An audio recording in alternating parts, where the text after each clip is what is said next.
Hello everybody, I am back and I'm doing a response to DanielTalksPuroresu.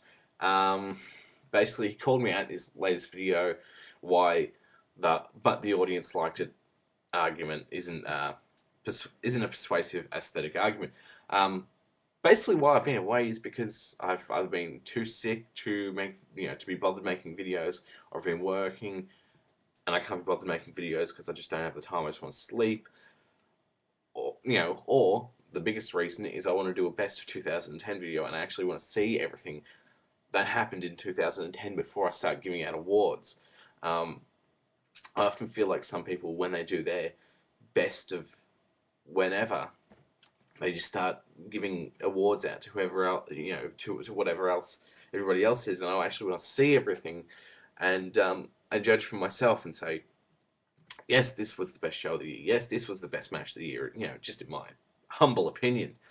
But yes, onto the actual video by DanielTalksPuroresu. And yes, while I have debated something similar to this with him in the past, uh, that being 5-star matches, where I spoke about how there are external factors which would put a great match over the top and give it that 5-star rating, i.e., things like how successful it was business wise, how hot the crowd was, how culturally significant the match itself was. I don't always add those into my ratings of matches. Sometimes I might consider them, but I've never really. I don't really usually rate a lot of matches where I can do that. I'm not like Big Rat 310, and all due respect to him, I don't rate every match I see in terms of star ratings. I just don't. I can't do it. It's a hassle for me to do that. If I don't do a review of something, yet I've seen it, it means I haven't given it a star rating. I only give it star ratings when I'm actually deciding to review it. Um, Other than that, it's just in my mind in the fucking mess of all these other matches I've seen, and usually I can remember the better matches much easier. So that's my filing cabinet of a brain. If it's good, I'll remember it. And that's about it for me. And I think probably a lot of people are the same. It's just they review a lot more or what have you.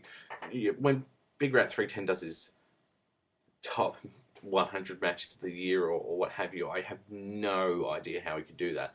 It just blows my mind. I couldn't do that. I'm not that um, analytical about every match I see. So uh, yeah, it's just an entertainment for me.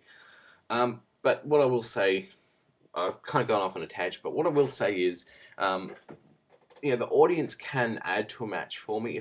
If you've got an average match with a hot crowd, it can make the match better. It makes it gives the match more energy for me, and I'm not making a lot of sense, but you know, if you have that same average match with no crowd reaction, often it will bore me.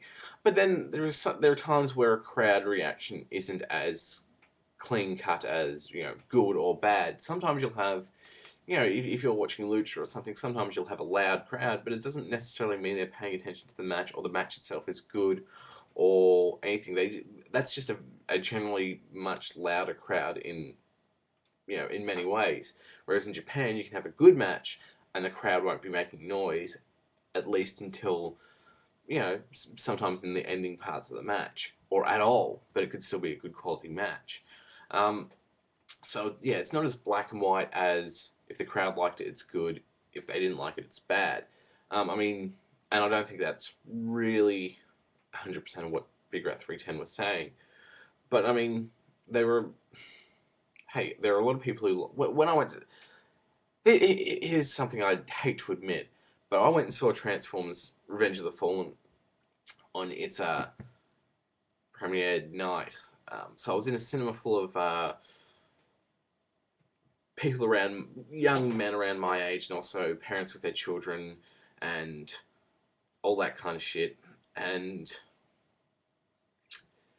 they all seemed to love it, but my friend and I were sitting there, and while people were laughing at the really bad jokes and getting excited about the really shitty action, and the movie was shit, I'm just going to say that now, me and my friend were able to just look at each other and go, what the fuck is this we're viewing?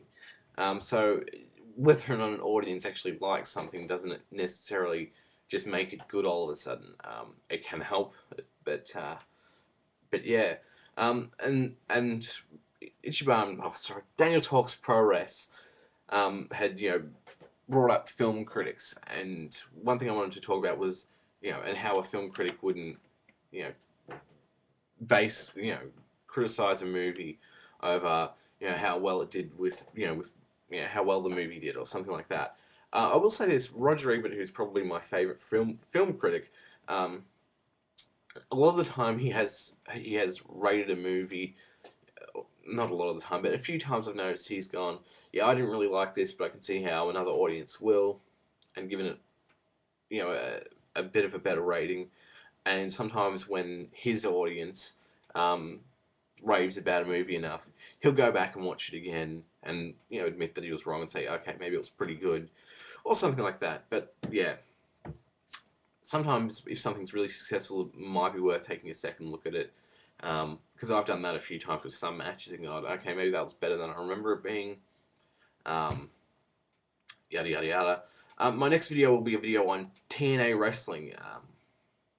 I yeah, things I have to say about that. But then after that, I will be trying to do my best of 2010 video.